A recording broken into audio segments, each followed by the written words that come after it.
Bismillahirrahmanirrahim. Assalamualaikum warahmatullahi wabarakatuh. Saudaraku pendengar Persada FM dan pemirsa MTA TV. Alhamdulillah hari ini kita kembali berjumpa untuk kesempatan 26 Februari 2014. Masih membahas tentang masalah rumah tangga dan karir Anda bersama narasumber kita Bapak Dr. Andes Adi Nugroho. Kami akan mengundang Anda untuk beratensi nanti di line phone kami 0271661749 atau SMS di 08139389.000. Baik, kita akan segera menyapa Bapak Adi Nugroho. Assalamualaikum warahmatullahi wabarakatuh, Bapak Adi. Waalaikumsalam warahmatullahi wabarakatuh. Kabar sehat ya untuk kesempatan siang ini? Alhamdulillah sudah lama. Sudah acara lama. Perdana ini berarti ya. Acara perdana untuk bisa ditayangkan kembali di MTA TV, tapi tentunya barangkali ada mukadimah Bapak Adi. Masalah yang terjadi di sekitar kita dan ini bisa menjadi motivasi untuk para pendengar. Saya kira kalau para pemirsa juga para pendengar Radio Persada mengikuti acara kita setiap saat, sebetulnya masalah itu selalu timbul ya, nggak perlu harus ada mukadimah, nggak usah harus cari tema, nggak harus ada. Sebetulnya problem itu ada dari sekitar kita. Misalnya yang paling sederhana saat ini adalah munculnya banyak kekerasan terhadap anak misalnya. Ya, ini kemarin kita lihat panti asuhan, betul di panti asuhan ya. Sebetulnya apa kira-kira motivasi yang mendasari atau para penyiksa ya melakukan hal-hal tersebut ya? Kenapa agresivitas yang terlalu liar seperti itu bisa dimunculkan? Dimunculkan, diekspresikan begitu nyaman rasanya ya, begitu enak dilakukan terhadap anak-anak gitu ya. Nah, banyak pakar yang berpendapat bahwa biasanya didasari adanya satu penyimpangan sosial, kemudian didasari adanya satu latar belakang masa kanak-kanaknya yang tidak bahagia, kemudian juga dasar-dasar dari dia dibesarkan dalam lingkungan yang tidak menerima dirinya ya. Sebetulnya hal-hal itu juga cukup logis ya, karena karakter seseorang itu memang dipengaruhi oleh lingkungan, kemudian oleh pendidikan yang diserapnya ya. Ini semua mempengaruhi dia. Kalau masa kecilnya kemudian lingkungannya tidak cukup kondusif Mbak Lia, maka bisa terjadi hal-hal seperti itu ya. Kemudian banyak pakar yang juga menyoroti apa yang terjadi akibatnya pada diri si anak. Adanya satu trauma, apakah trauma ini nanti kan jadi satu trauma yang permanently ataukah hanya temporary saja. Jadi bisa saja menjadi satu trauma yang mendasar dan terus menerus dia sandang dalam hidupnya, atau hanya secara temporer saja, sewaktu-waktu kemudian bisa hilang. Kembali ya. Ini juga banyak pakar yang berpendapat dari dua sisi itu, bisa permanently dan kemudian bisa temporary. Nah, apakah sekarang dalam rumah tangga yang normal hal-hal seperti itu tidak terjadi? Ini misalnya tanya sekarang pada para pemirsa, terutama ibu-ibu yang banyak bergaul dengan putra-putranya dan juga bapak yang sekali-sekali bergaul dengan putranya, bagaimana pengendalian amarah yang berwujud agresif tadi terhadap anak ya? Apakah agresif itu menjadi sesuatu yang terekspresikan dengan vulgar, dengan kasar, misalnya moro tangan itu bahasa Indonesia apa Mbak? Ringan tangan. Nah, ringan tangan itu suka membantu. Ya. Nah, ini yang perlu dicermati ya, dicermati oleh Bapak Ibu. Kemarin kan kita contohkan misalnya anak yang ditinggal di kelapa sawit oleh ibunya, disiksa oleh ibu tirinya, sehingga ada ibu tiri itu lebih jahat dibanding ibu kota dan sebagainya. Tapi apakah hal seperti itu tuh bisa terjadi dan real ya di sekitar kita? Ini kira-kira mukadimah yang saya berikan untuk menjadi satu renungan ya, bagaimana kita bersikap terhadap anak-anak. Tentunya banyak pemirsa yang bicara tentang itu kan cuman berapa persen terjadi gitu ya. Berapa persen itu terjadi kalau dalam keluarga kita menjadi 1/100% kan. Dan gitu dikumpulkan ya. Nanti menjadi besar persentase ini. Jadi memang perlu dicermati lebih awal ya, baik bagi ibu-ibu maupun bapak-bapak. Jangan sampai anak jadi korban karena frustasi kita, karena problem yang melingkar di lingkup kita dengan suami, lingkup kita dengan keluarga besar kita misalnya. Kemudian di displacement, subjeknya menjadi si anaknya. Sasarannya adalah anak-anak. Karena memang ada beberapa gangguan kejiwaan yang terlalu obsesif untuk mendisplace subjek ya. Jadi objeknya, penderitanya itu menjadi sesuatu yang sangat disayangi oleh musuhnya gitu ya. Misalnya dia sangat pencemburu terhadap istrinya, maka yang disiksa anaknya untuk menyakiti hati istrinya, begitu itu banyak sekali dialihkan ya, seolah-olah simptom-simptom seperti itu terjadi. Oke. Iya, baik, ini untuk para pendengar sudah disampaikan tadi oleh Bapak Adi, dampak dari kekerasan yang saat ini muncul di sekitar kita ini memang butuh kepedulian dari segenap pihak, kepedulian dan juga kewaspadaan terhadap bapak dan ibu, khususnya ya terhadap anak-anaknya sendiri ya. Kalau ada kan segera bisa diluruskan bahwa hal seperti itu bisa menjurus ke arah sana gitu ya. Baik. Pembukaan mungkin cukup ini Pak Adi, kita akan menuju line SMS seperti biasa 081393809000. Bapak Adi, bagaimana cara menumbuhkan rasa percaya diri dan menghilangkan rasa minder dari Mbak Karsini di Bulaan Sukoharjo? Satu pertanyaan yang juga sering muncul tentang self confidence yang menjadi pertanyaan. Seberapa jauh sih gitu ya? Seberapa jauh rasa rendah diri ini mendistorsi, menggambar, mengganggu perilaku seseorang. Nah, ini bagi yang merasa dirinya rendah diri bisa menjawab sebetulnya apakah sebetulnya perlu dihilangkan nggak sih rendah diri itu? Gitu ya. Kenapa selalu dikeluhkan saya minder, saya mudah cemas, saya merasa tidak percaya diri kalau berhadapan dengan sesuatu yang baru gitu. Padahal dari beberapa penelitian hal-hal semacam itu hampir setiap orang mengalami. Hampir setiap orang mengalami, hanya solusi pemecahannya sendiri-sendiri. Jadi tidak ada satu rumus yang bersifat universe gitu ya, yang bersifat universe, jadi sangat subjektif. Kemudian yang kedua, proses pengatasannya bisa sangat cepat dan bisa lambat. Nah, ini semua juga kembali kepada niat si subjeknya itu sendiri. Misalnya seperti Mbak Karsini, bagaimana saya merasakan rasa minder, tapi dia sendiri merasa bahwa itu nggak begitu mengganggu sih Pak, gitu. Kalau tidak begitu mengganggu, kenapa harus dihilangkan? Karena nanti drive, semangat, kemudian motivasi untuk menghilangkannya juga kecil sekali gitu ya.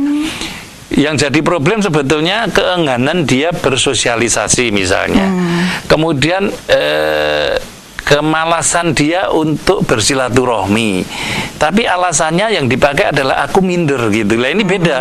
Sebetulnya hanya dibutuhkan action, dibutuhkan semangat untuk dia silaturahmi, untuk kemudian dia misalnya berorganisasi, untuk dia mau bergerak gitu ya, keluar dari rumah ya, bersosialisasi dengan lingkungan gitu. Jangan kok kemudian mindernya ini sebagai alasan dia tidak melakukan itu gitu ya. Karena sebetulnya dia malas melakukan itu meskipun sebetulnya dia nggak minder gitu. Nah, ini yang menjadi sisi yang perlu dicermati bagi Mbak Karsini, sebetulnya yang mana gitu ya. Kalau memang merasa sulit bergaul baik dengan teman, dengan saudara, kemudian dia merasa gangguannya itu sudah sangat kronis, misalnya sampai keringat dingin, sampai jantung berdebar-debar lah. Nah, ini merupakan satu gangguan ya, satu gangguan yang perlu diatasi secara benar, bahkan diperlukan ahli untuk guiding ya, untuk mengarahkan bagaimana harus menyelesaikan. Karena pada kasus tertentu seseorang harus pidato aja harus diare ya Pak Adi ya, keringat dingin. Tapi kalau cuma sekedar deg-degan sebentar, kemudian itu normal. Bisa ngoceh kayak Mbak Lia gini dengan panjang lebar, itu normal saja. Mbak Lia tadi baru ngadepi kamera sebentar juga agak nervous gitu ya, meskipun sudah 1000 kali di depan kamera sampai akad pagi sampai ini manusiawi sekali. Jadi satu, tidak perlu harus terlalu dipikirkan. Apakah saya termasuk tipe yang rendah diri atau tidak? Kemudian kedua, jangan mudah-mudah mengambing hitamkan bahwa saya seorang yang rendah diri, sementara sebetulnya yang perlu diselesaikan adalah masalah-masalah kemalasan dirinya sendiri untuk melakukan satu action berinteraksi. Ya, terus terang kalau dia sendiri sudah malas melakukan satu interaksi, ya tentunya tidak ada latihan praktis untuk mentes dirinya rendah diri atau tidak, ya. Wong bicara dengan orang lain aja jarang misalnya. Dia keluar rumah juga males.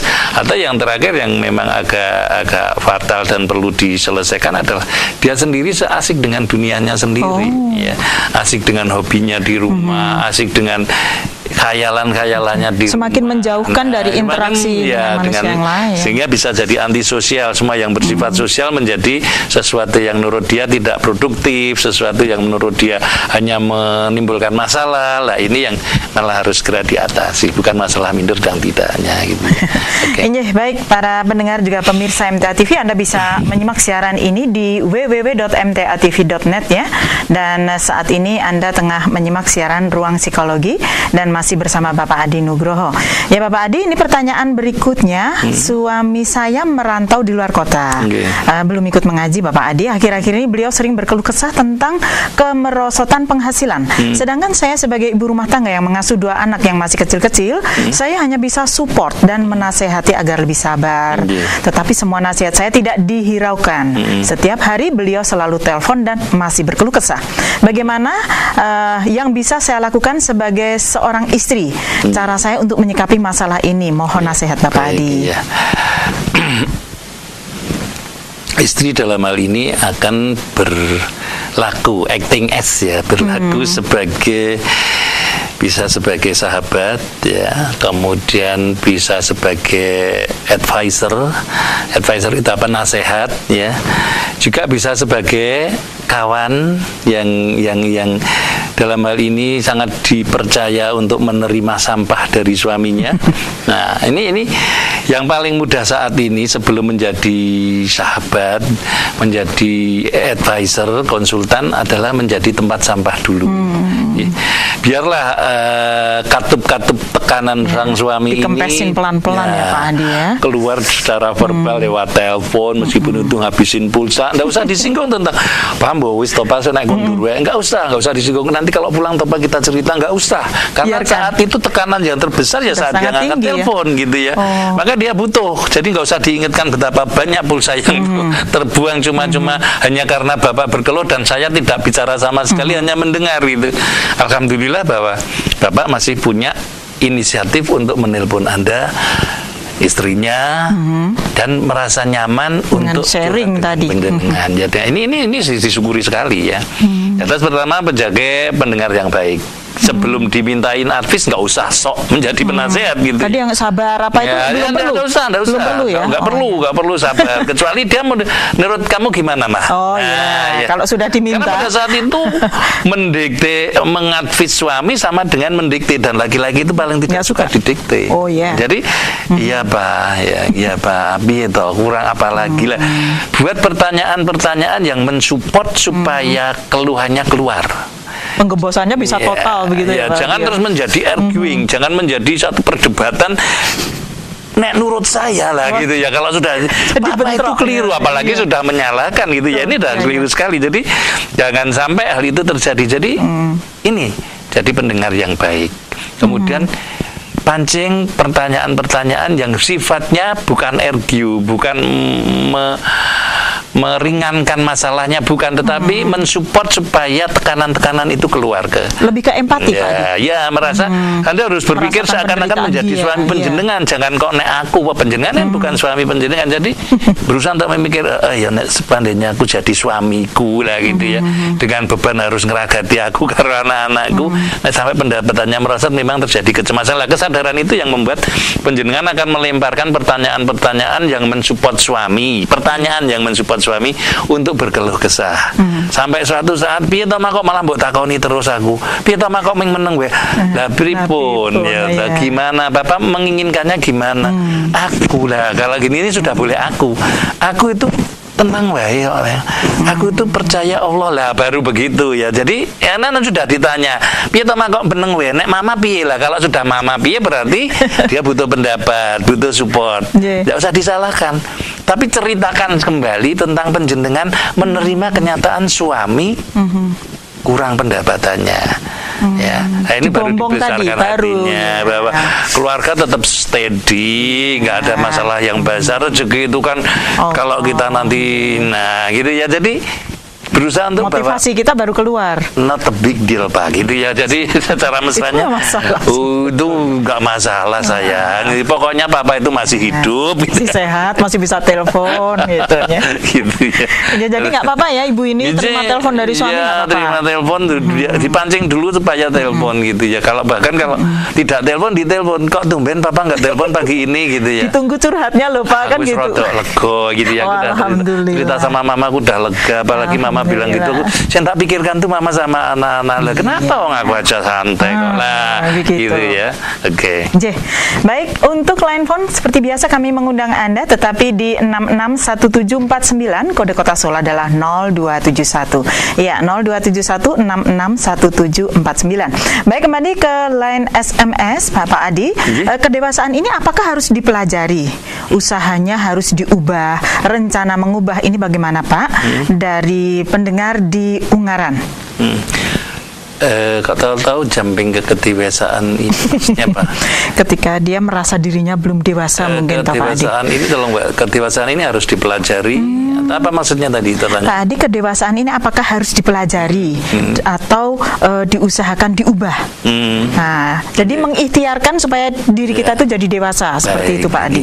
Kalau rencana mengubahnya bagaimana? Ya, gitu. pencernaannya sama dengan Mbak Lia saya. Jadi sebetulnya kita nggak perlu harus berpikir how to be dewasa gitu ya, bagaimana menjadi seorang dewasa, karena itu proses dari anak, kemudian remaja, kemudian dewasa. Yang normal step-step itu dengan berjalannya waktu akan dialami, ya, kan dialami, itu pertama. Kemudian yang kedua, yang selalu harus diingat bahwa hidup ini adalah perubahan. Kalau tidak ada perubahan berarti sudah tidak hidup. Anda dari anak menjadi remaja, dari remaja menjadi dewasa, ini kan perubahan. Inilah hidup. Sampai tua mati. Dan itu otomatis terjadi sendiri Pak Adi ya? Terjadi dengan sendirinya. Ngerti-ngerti kok aku nikah, berarti aku dewasa, ya kan? Ngerti-ngerti dua anak, lebih dewasa lagi, ada tanggung jawab untuk menghidupi keluarga lah. Ini perubahan. Terus apakah harus dirubah? Yang saya tidak ngerti, nggak usah Anda rubah, otomatis lingkungan akan menuntut Anda berubah. Jadi tidak perlu pengkondisian. Ya, betul. Lingkungan akan menuntut Anda berubah. Kondisinya akan menuntut panjenengan untuk berubah. Kalau panjenengan tidak berubah sesuai tuntutan zaman yang panjenengan jalani, maka itu baru problem. Menyalahi nanti. Itu baru problem. Harusnya panjenengan sudah dituntut untuk menjadi seorang yang dewasa, lingkungan menuntutnya, misalnya udah punya istri, punya anak, karena sudah lingkungan menganggap panjenengan dewasa, tapi Anda masih berlaku seperti kanak-kanak, subuh harus dibangunin, ke masjid harus diantar, nah, ini menjadi sesuatu yang tidak normal. Dan harus dipikir bagaimana untuk menjadi seorang dewasa. Nanti dewasa sendiri ya. Akan dewasa dengan sendirinya. Ya, baik, line phone barangkali sudah siap. Silakan 661749. Assalamualaikum warahmatullahi wabarakatuh. Waalaikumsalam warahmatullahi wabarakatuh. Iya, silakan. Ibu siapa, di mana Ibu? Ini Ibu Tari di Sukoharjo. Silakan Ibu dengan Bapak Adi. Ya, begini Bapak Adi. Monggo, ya. Saya berumah tangga sudah 14 tahun. Tapi saya itu keras, disiplin, ya temperamen, tapi banyak ide. Jadi kecerdasan saya itu ya mungkin lebih dari suami. Terus hari ini jadi menyebabkan suami kok agak jaga nih gitu. Jadi lah iki piye apa iki piye. Jadi kalau tapi saya ingin suami saya itu ada deket, ada ya saya ya di bawahnya gitulah. Saya ingin dipimpin, saya nggak mau saya nggak mau nanti jangan-jangan terus saya dianggap rendahan suami gitu. Begitu gimana Pak Edi ini? Terima kasih atas jawabannya. Terima kasih Bu Tari. Waalaikumsalam warahmatullahi wabarakatuh. Ibunya merasa lebih. Iya, lah yang salah siapa toh gitu. Yang membuat kondisi itu kan jadi penjenengan piyambak. Gimana? Mungkin bukan pinter ning sok keminter bisa. Enggak. Lebih proaktif lebih gitu. Proaktif, lebih inovatif, actionnya lebih jalan ya. Jadi sampun disyukuri gitu ya. Yang disyukuri. Kenapa kok sekarang tahu-tahu pengen imamnya yang lebih. Sekarang kan sebetulnya tujuan rumah tangga itu membina kasih sayang. Sedangkan kalau masalah kreativitas, masalah pinter itu kan ya. Bukan tujuan terus. Bapaknya kan nunggu terus. Suaminya harus lebih pinter. Lah panjenengan sekarang ini harus lebih mengasihi suami yang penting itu. Meskipun lebih pinter, lebih kreatif, tapi tetap sayang sama suami. Nggak perlu. Piye to, Pak? Kok selalu yang kreatif kok aku? Lah sing iso jenengan masuk ya aku kan aku mah kleru gitu ya. Itu jadi ya. Jadi ini juga bukan masalah Ibu gitu. Kalau penjenengan punya keinginan itu diutarakan pada suami coba. Pak kita kok pinter aku ya karo jenengan. Jangan. Mana kalau gini enaknya gimana ya Pak ya? Jadi sekali waktu minta pendapat. Sekali janjane sing pinter aku pok kowe to. Pak itu ya ndak apa-apa gitu. Makin ya. down nanti Pak. Biar terbentuk. Lah piye to Bu? Apa pokok sing mutuske aku imam iki jane sapa lah gitu ya. Itu pertama. Dengan dikomunikasikan, kedua dengan dikondisioningkan. Sekarang coba sekali-kali tidak ada action kalau tidak diputuskan suami. Piye to Bu kok iki malah ora mlaku ngene-ngene lho. Dan nurut jenengan piye? Nek nurut aku ngene janji sampun to dilakoni. Lah misalnya gitu ya. Jangan kok terus piye to Bu? Oh ya wis latasane Pak. Wah ya wis. Kan cenderungnya itu tegangan tinggi terus ini nanti Pak Di. Panjenengan kagungan putra 5 misalnya. Nek disuruhi sing ora ngeyel kok mesti kok si A. Mesti sing ketiban sampur dikongkon yo A terus. Wong penak kongkonan A iki mesti mlaku. Tidak pernah dibantah. Ora perlu dibantah. Gursi B malah ming 5 menit nanti ayel-ayelan 3 menit dhek melu turu. Nah, juga dikon pada suami juga begitu. Sekali-sekali no action Pak. Without your permission no action gitu ya. Sekali-kali biar papahnya yang bergerak. Jalan. Nah, itu tenan pun begegek mawon. Dicoba Bu Tari. Dicoba Bu Tari. Itu start terapi. Kemudian yang ketiga, jangan merasa saat ini seakan-akan yang merantasi penjenengan sebagai supporter suaminya. Jangan. Tapi malah sekarang dibalik lebih dekati ke suami, lebih sayang lagi pada suami. Sekarang coba disupport, digali potensi suaminya apa. Ini kira-kira jane sik pola suami ndek pepinteran ning apa? Bagian apa ya? Oh, gawe lento misalnya. Ayo pidato disupport. Ternyata anggere masak gawe lento bojoku paling top. Dan sekarang coba bisnis lento. Lah kayak gitu tuh berhasil menimbulkan kepuasan. Kemudian kepuasan ini menimbulkan semangat. Lah nanti akan mencoba untuk mulai menjarah kekuasaan ibu ya. Iki aku sing mutuske, iki aku sing mutuske. Nanti sidik-sidik jadi berani ya Pak Andi ya. Tapi terus ibu terus kok saya saiki aku ganti dijajah bojo iki lagi. Biasanya jajah saiki kok dijajah ganti bingung gitu. Enggak terima. Memang itu tarik ulur dalam rumah tangga itu manis sekali ya Pak Andi ya. Tidak ada dominasi. Iya, tidak. Saling mengisi lah saat ini yang bisa mengisi bojo sebagai supporter ya sudah pelan-pelan coba didelegasikan sedikit. Karena terkondisi sudah sekian 15 tahun tuh tadi. Iya. 15 tahun yang memutuskan jenengan. Ibu terus. Ngontel jenengan. Nyeklak tidak monton jenengan. Ayo Bu. Saatnya mengalah Bu. Sekarang layaknya penjenengan menikmati hidup genti coba. Gitu ya Ibu Tari yang ada di Sukoharjo. Ya, baik. Di 661749 barangkali ada yang ingin bergabung kembali kami terima untuk ruang psikologi. Ya, terputus. Menuju Bapak Imam di Kuburaya. Saya kalau mendidik anak ini dengan cara menyiapkan pecut Pak Adi. Nah, ini berarti kita ke materi pertama tadi. Apabila anak-anak tidak nurut perintah, ia dipecut. Apakah ini berpengaruh pada kejiwaan anak? Pecut itu cemeti ya. Nah, itu kalau untuk Kiai Slamet pas. Yang kakinya 4 ya, itu pun kasihan kadang-kadang. Kemudian untuk gugos ya, atau guguk ya pas ya. Istilah di sini itu cara mendidik paling dasar terhadap hewan. Oh, ya, hewan itu dipecut sik krasake lara pecute terus kemudian ditongkewe wis wedi. Bebek ya. Bebek itu digebuk nganggo pring lara, sekarang bebek ditongke gini beloke kiri gitu ya. Enggak berani dia nabrak pendong ini kalau gitu kiri ya. Dia kanan. Seleteng kanan belok kiri gitu ya. Ternyata ada strategi. Nah, kalau penjenengan Bapak menginginkan putra Bapak itu levelnya hanya seperti segitu, itu, ya monggo. Ini kan anak-anak jenengan, bukan ya anak Bapak, bukan anak saya gitu ya. Apakah ada pengaruhnya dalam kejiwaan? Ya jelas ada. Kejiwaan Anda ya kan seperti kebus, seperti itu ya. Gitu. Ini kasarnya begitu. Ya, karena kalau mendidik anak itu lebih enak dengan batin, dengan rasa hati, sayang, kasih sayang, dengan ekspresi menerima, sinar mata yang sangat butuh terhadap anak itu akan lebih berpengaruh. Bapak yang biasa dengan penuh kasih sayang, biasa dengan perhatian, Bapak hanya sekedar diam saja, anak sudah ngerti bahwa Bapak marah. Gak perlu harus ditungi cemeti, apalagi digandong ke telu. Nah abang tinggu sing barep, ining tinggu sing tengah, ireng guragil gitu ya. Gak perlu harus begitu. Tapi dengan ekspresi saja ya. Seperti saya dulu, Bapak kalau sudah itu udah diem ya. Karena kantor kalau sampai nekat 3 kali maka Bapak akan datang iki pengennya apa tuh jane bisa gila gitu ya. Ada KDRT juga ya. Meskipun kemudian biasanya itu baru saja sudah. Oh iya. Tapi memang harus ada satu pengkondisioningan bahwa who is the boss dalam rumah tangga itu permisif itu ada baiknya. Ya, demokratis ada baiknya, tetapi tetap ada who is the leader gitu loh. Kalau Bapak sudah bilang meskipun demokratis seperti apa, tapi ini terpimpin oleh imam demokrasimu. Jadi kalau Bapak sudah bilang maghrib pulang, pagi kok ini maghrib pulang. Habis itu kamu mau izin lagi, monggo, tapi Bapak ikutin maghrib pulang. Ya. Nah ini harus terkondisikan dari awal anak-anak kecil itu bahwa pengambil keputusan adalah Bapak pertama kali. Nanti kalau sudah mulai dewasa, anak mulai bisa berpikir, ada sharing, tetap saja bahwa keputusan finalnya adalah Bapak. Ya, tentunya dengan lebih Bapak kan lebih demokrasi. Nah menurut gue piye to, nah ini. Oh ya wes lah, aku ngikutin kamu, tak putuskan lah.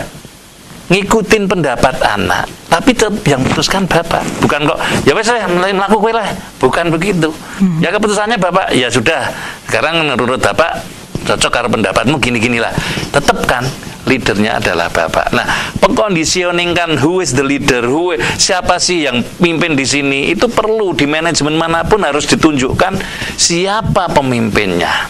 Ya. Dalam rumah tangga satu. Dalam rumah tangga juga. Gitu. Ibu juga harus ngikutin suami satu bahasa, bukan kok terus dua nakoda. Nanti kalau dua nakoda kan, lo kok orang Bali apa? Lah tadi saya sudah minta izin ibu, boleh kok lo. Bapak kan bilang maghrib lah, Bapak maghrib, Ibu isya. Nah, ya. Anak cari yang ringan. Bisa, harus dua-duanya harus sepakat satu bahasa dan keputusan tetap di. Nah, sekarang penjenengan menjadi leader ini leader yang bijaksana tentunya, bukan leader kelas pecut tadi. Ya, leadernya adalah leader yang bijaksana, yang ngerti kehendak anak, yang bisa menjadi fasilitator bagi anak untuk berkembang, yang bisa menjadi edukator bagi anak untuk produktif dalam hidupnya, ya tentunya juga dalam masalah din, dalam itu lebih-lebih lagi.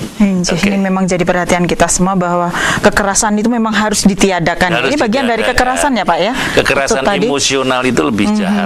Verbal. Tetapi itu lebih efektif nantinya karena tidak ada bekas-bekas dalam tubuhnya. Yang menstres adalah dalam psikisnya. Kalau itu ibarat mengukir batu, dan Anda mengukirnya dengan benar, maka batu itu akan indah. Gitu. Tapi kalau Anda mengukirnya dengan saya batu itu ya teng celotnya ada di polo, retrograd, kalau cuma tadu retrogladak dan sebagainya. Iya. Dan tak berbentuk ya. Ini Ibu atau Bapak perhatian kita semua ya. Baik, ini untuk para pendengar, separuh waktu telah kita lalui dan kita tentunya masih bersama di Ruang Psikologi MTA FM, Persada FM dan MTA TV. Kami akan segera kembali sesaat lagi dan tetapkan frekuensi Anda bersama kami. Ruang Psikologi untuk kesempatan siang hari ini yang bisa Anda akses di www.mtatv.net untuk Anda yang ingin menyaksikan siaran secara langsung dalam bentuk audio visual. Kemudian untuk radio bisa Anda simak di Persada FM dan tentunya juga di channel MTA FM. Ya, baik, masih dalam bahasan tentang masalah psikologi rumah tangga ataupun karir.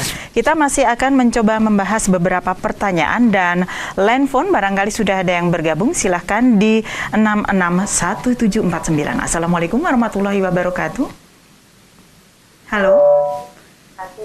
Iya, Ibu, mohon maaf radio bisa dikecilkan dahulu, monggo. Ini dari ini di Sidoarjo, Mbak. Iya, silakan Ibu Rini. Iya. Assalamualaikum Pak Adi. Waalaikumsalam warahmatullahi wabarakatuh. Saya sudah lulus SMA, sudah kuliah lah. Kalau naik kendaraan itu Pak Adi, naik kendaraan di depan, misalnya naik mobil sama bapaknya itu kalau samping itu kadang sering merasa cemas, kemudian akhirnya dadanya berdetak gitu Pak. Tapi kalau dia sendiri yang pegang kendaraan, yang nyetir itu tidak gitu Pak Adi.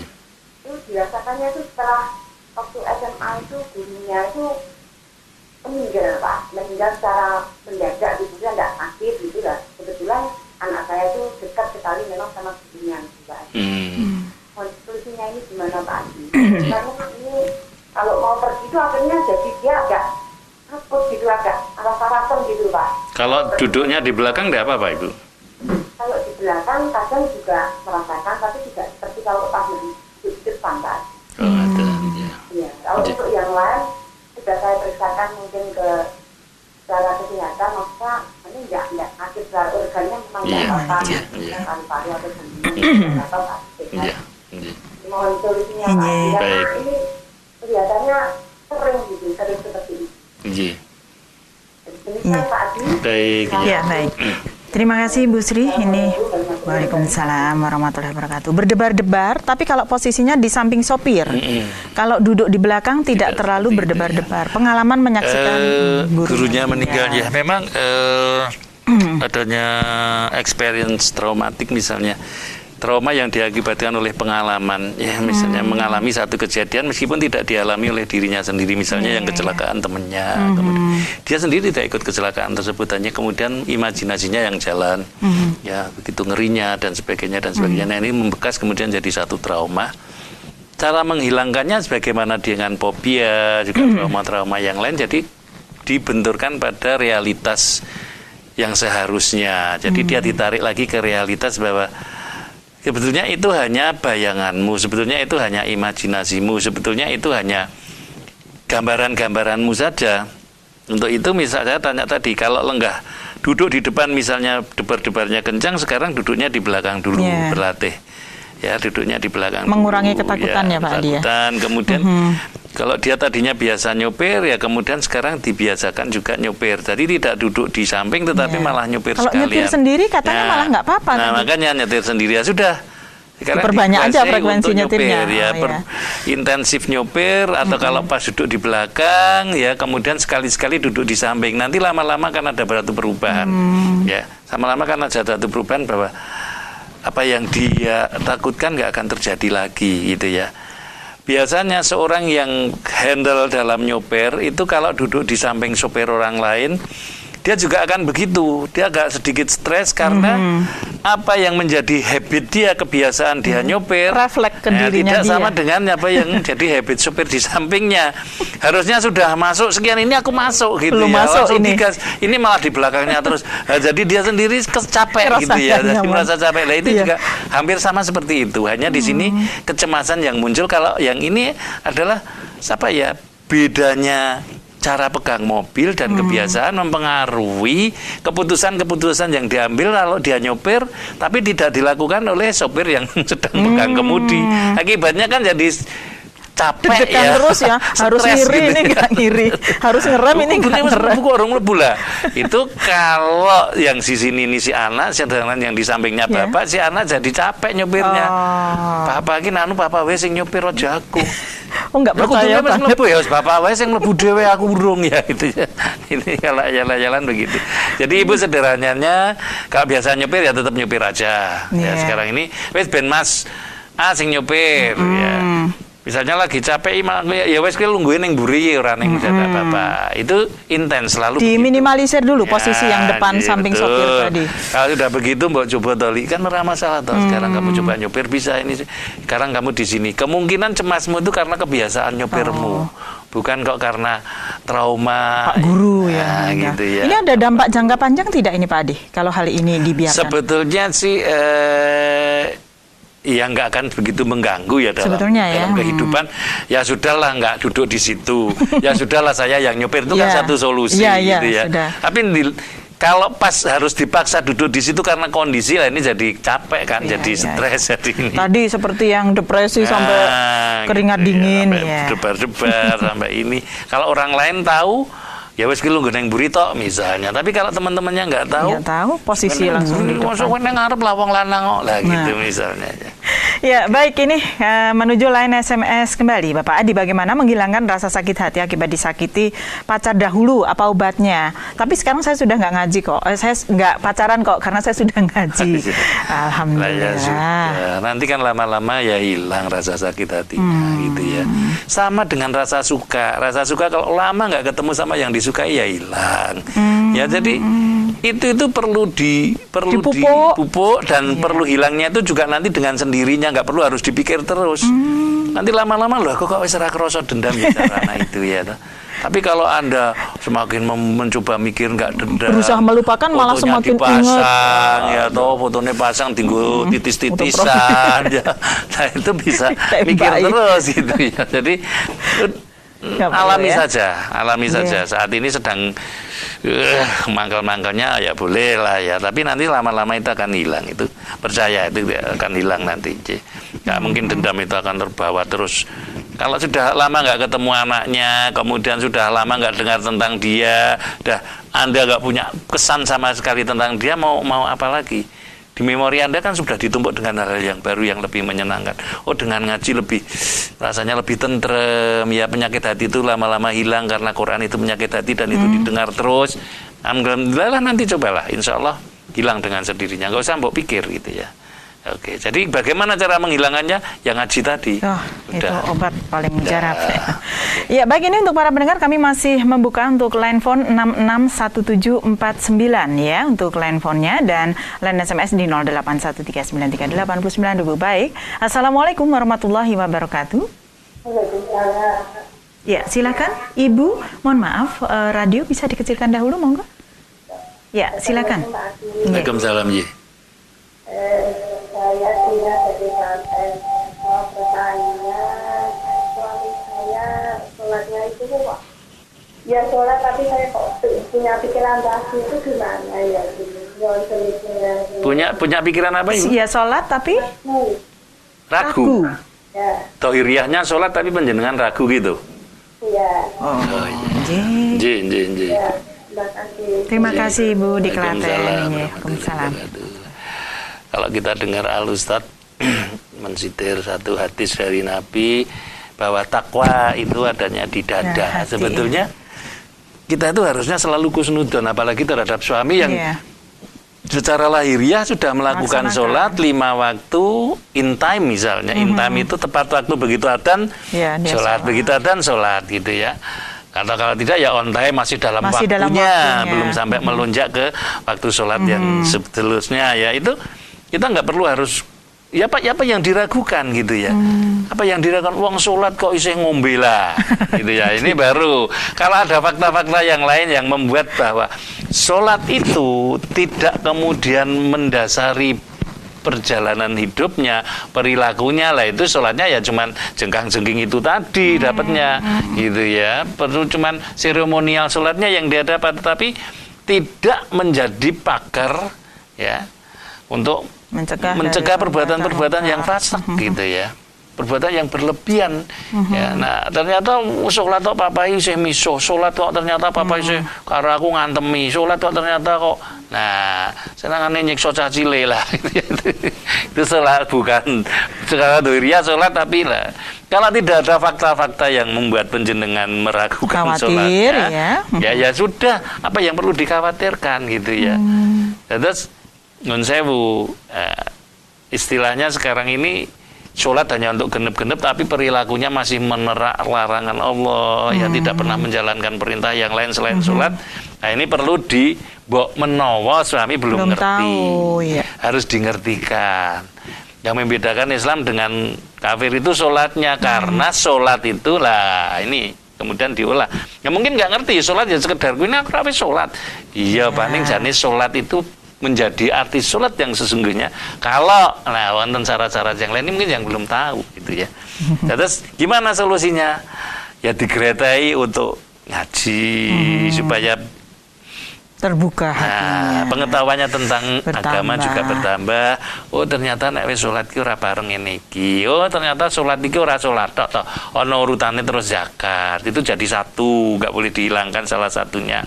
Itu dia ngerti. Dengan mengerti nanti insya Allah perilakunya sudah berubah. Bagi orang yang salat akan begitu. Tapi jangan suudon dulu kalau tidak ada fakta yang menunjukkan bahwa sholatnya itu hanya sekedar abang-abang lambe istilahnya apa ya? Biarlah itu Allah merah-merah yang bibir ya, itu biar Allah yang ngerti gitu ya, walau alam. Berhak menilai. Ya baik, ini saya jadi ingat ada pertanyaan kemarin itu seorang ibu juga sangat khawatir ketika suaminya itu harus memimpin ngaji, istrinya jadi malah yang deg-degan. Begitu mungkin meragukan kapabilitas suaminya. Nah ini bagaimana Pak Adi?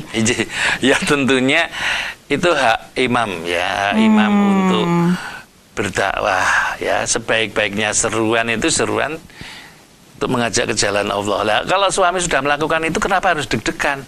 Ya toh? Apalagi kalau tidak berdakwah misalnya, apalagi tidak ngisi pengajian, lebih lagi dia nggak ada sarana untuk berlatih. Ya toh, aku nak ngono deg-degan ya wis panjenengan ora ning kono ngikuti. Aku nak krungu swaramu malah isin lho. Apa ya ngisi pengajian ning pentelang-penteleng tok. Ini istrinya yang berlebihan atau gimana kalau begini? Yang berlebihan dalam arti harapannya mungkin ekspektasinya ini ngisi pengajian itu ya kayak Al Ustadz misalnya lah. Itu cuma satu. Sementara dia baru binaan. Ya, masih belajar Bu. Harus belajar. Harus disupport terus. Tapi kalau tidak dikasih kesempatan untuk seperti itu, meskipun cuma tahu satu ayat aja suruh menyatakan, apalagi ini diberi kesempatan untuk ngasih pengajian ya sudah di sisa isone. Itu kalau istri ngasih masukan tapi nggak menyinggung itu gimana caranya ini Pak Adi? Ya ngasih masukan yang nyenengkan Pak. Bagus loh Pak. Ya, kan lah nanggung itu. Bagus loh tadi ngisi pengajian. Ayatnya lali ki top tenan gitu ya itu kan. Ayatnya lali ya Pak yo. Jadi tidak terlalu menyakitkan ya. Tidak terlalu ora kok ngopo ngisi ngaji ngisi tok. Ora kenal aku lah. Itu kan. Jangan Bu, itu membuat Bapak makin down. Angger ngisi ngaji elek kok terus ora kenali karepe opo itu ya. Iya ini baik ini. Terus disupport supaya Bapak latihan, bahkan kalau perlu tak derek pas saya ngisi kajian yang gitu ngantuk-ngantuk aku tak melu gitu. Malah blank kalau ada istrinya ya. Ini tadi yang blank istrinya kok karena suaminya pede-pede aja ngeleru pokoknya aku ngisi pengajian. Istrinya itu sampai stres, aduh papa nanti lupa enggak ya. Mungkin karena ekspektasinya harusnya diturunkan dikit. Kalau lagi belajar ngisi ya tentunya ada keliru-kelirunya nanti kan diluruskan. Ya istri browsing kan nih lupa materinya gitu ya Pak Adi. Ya kita bisa menunjang suami. Tentunya memang dalam rumah tangga itu nanti akan saling melengkapi ya. Baik ini para pendengar. Kita masih memiliki waktu 9 menit lagi. Anda kami undang untuk telepon di 661749. Assalamualaikum warahmatullahi wabarakatuh. Waalaikumsalam warahmatullahi wabarakatuh. Mbak Aulia, Pak Adi. Ya. Ini mau tanya Pak. Ini Pak Tri ya, Kartosuro ini. Tahu tahunya Kristian dari. Suamiku bilang kalau main-main buju dewe di rumah sendiri. Oh enggak Bapak, iya. Ini masalahnya itu loh Pak, masalah keluarga juga. Baik. Kan saya itu sebagai leader nih Pak. Kadang itu anak itu izin sama ibu. Iya. Nah kadang saya nyari, loh anak sampai sekarang kok belum pulang kemana. Tadi sudah izin sama saya. Katanya mau ke itu gitu. Nah itu sering itu Pak. Bahkan anak itu kalau saya nasihati malah kadang berani. Udah izin sama ibu kok kenapa bapak itu? Nah ini gimana Pak? Supaya ibu itu bisa pengertian dengan saya gitu. Oh iya. Terima kasih Pak Tri. Waalaikumsalam warahmatullahi wabarakatuh. Nah, ini bapaknya belum diizini ternyata. Saya tidak mengkritik Pak Tri, cuman penjenengan itu belum jadi leader bagi istri, masih sebagai leadernya anak-anak aja masih separuh gitu ya.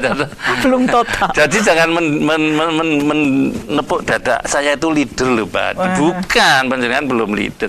Nah, istri sudah tunduk patuh ke penjenengan, jika kalau barulah. Bu, aku izin lho kayak bapakmu lenggah neng kono mbok ya izin bapak kono. Aku rawani izin ki lah, itu penjenengan leader.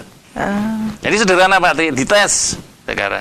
Jo, pokoknya bangsa izin-izin ini sing harus saya ya. Aku leader. Nah gitu ya. Kalau saya tidak di rumah juga mendengarkan, nanti tinggal duduk kayak rungokno kayak. Kalau bapaknya tidak di rumah juga tetap harus izin ya Pak Adi ya. Kalau bapak tidak di rumah, buat satu bapak ini nomor teleponnya ya udah lali toh. SMS ya iso toh. Gitu ya. Nek bapak urung bilang ya tulisan SMS orang itu mangkat. Ternyata silang gitu gimana? Buat aturan-aturan ya toh, rule of game-nya di rumah tangga itu untuk membuat penjenengan jadi leader itu dibuat. Kok anak ngeyel, kowe ra ndadek uang saku saka bapak to. Ngeyel loh. Bu, uang saku mandek, aku mandek, bensin mandek, motor grounded, kowe ngepit. Loh iya harus begitu, harus tegas seperti itu untuk menunjukkan dulu who is the boss. Nah, tapi kalau sendengan sudah betul-betul diposisikan sebagai leader bos ya terus ngono terus angel-angelan bukan. Tapi itu jadi bos yang bijaksana itu tadi gitu ya. Ora nyuwun duit wis nyole tak kei. Ya saja ya rupamu sake mentor ana duit to nyole. Lah gitu itu wah mesti saka bocah itu seneng banget. Wis tak izinke lek ora. Aku tak matur bapak sik ya Bu ya. Pone nek atur bapak nanti disangoni kok. Ibu ora ya misalnya. Ini kan boleh itu trik-trik sebagai who to be a leader gitu loh ya. Bagaimana untuk jadi seorang leader yang orang kudu itu gimana? Nggak harus arogan ya Pak Adi ya? Mana polisi dalam rumah tangga boleh. Karena bapak ya. Nek kowe nyon izin bapak tak sangoni le piye tak doake tak sangoni kurang apa? Ora ana sing ngeterke tak terke lho ya. Kurang apa nek. Tapi memang harus ada negosiasi dengan istri kan. Si istri tadi sudah dipenalti dulu. Bu, tidak ada izin yang keluar kecuali dari mulut dan handphoneku ya. Kalau sampai itu terjadi, lihat nanti. Anak-anak juga harus dengar. Kalau ibu nggih Pak, nenek dengar ya nak, ibumu nggak punya hak mengizinkan. Rumah ini harus pintu keluar masuknya cuman bapak untuk izin. One gate system. Nah, ini nyuwun duit ibu apa jangan gitu ya. Iya nih Pak Tri, minggu depan kita harus sudah terima laporan bahwa anak istri sudah gitu, izin. Apalagi kalau apa-apa itu jangan sering-sering menyerahkan istri yang membackup kebutuhan anak. Itu akan membuat leadernya adalah ibu karena ibu yang buat solusi problem keuangan anak. Udah sama dengan karyawan bocah ki ya seneng duit. Karena angger butuh duit kok sik ngeculke ibuke nek bapake ora. Lah itu kan terus nek ora bapake malah ngasine ibuke kayak anake jangan timbali apa to le butuhmu apa nyoh. Bapak iki paling pinter nek golek duit njaluknya. Lah gitu itu anak mesti nurut sudah manajemen bargaining power bapak dimunculkan ya. Tentunya itu hanya sekedar pelengkap. Tapi yang lebih bagus lagi tentunya adalah itoah anak karena rasa sayang, karena rasa butuh terhadap penjenengan, respect karena bapak ki memang imamku yang tangguh, gitulah. Itu harus muncul pada diri mereka, gitu ya. Jangan sampai terus mesti harus dibayar, ya itu boleh saja misalnya, ngepel kamarmu dewe, entuk duit itu boleh, obah mama. Gitu, nek gue pengen tambahan cuci mobil papa boleh, itu boleh saja. Ya dalam rangka pembentukan image ini tadi ya. Selain itu juga pembentukan kebiasaan bahwa orang yang gratis yang rumah tangga gitu ya. Boleh ya? Iya, ngilangi goreng tahu. Ayo, ujung-ujungnya tahu ini. Ini bukan masalah itu. Ngaten Pak Tri terus penjenengan sudah membuktikan bahwa solusi apapun dalam rumah tangga ini imam yang harus membuat. Ya, istri juga harus rental lho mak kowe. Wong mau karo aku nyuwun duit ra tak paringi kowe yang maringi terus piye? Kowe ra tak paringi gendi lho kok. Lah gitu ya. Terus itu. Oh sing golek duite aku lho Pak, lah gitu beda lagi. Ini memang pelajaran untuk semua rumah tangga manapun ya, enggak hanya Pak Tri ini. Mungkin banyak ibu-ibu yang mendominir karena kadang-kadang bapak itu menyederhanakan. Wis tak kayak ibu kabeh urusan karo bocah-bocah. Anak-anak juga merasanya solusi keuangan kok selalu ibu. Izin pun akhirnya ibu. Akhirnya kan ke ibu gitu loh. Jangan gitu ya. Backup finansial itu penting bagi mengkondisioningkan anak. Maka itu harus di tangan penjenengan. Waduh. Jadi nek nyun ibu aku ra nodit nyun bapakmu lah itu bener. Betul. Ya. Berarti cinta bisa dibeli nih ya Pak Adi? Terpaksa ya? Bukan kok membeli cinta. Beli cinta anak-anak. Pada dasarnya sudah ada cinta dulu. Sudah ada cinta. Karena cinta memberi gitu loh ya. Allah.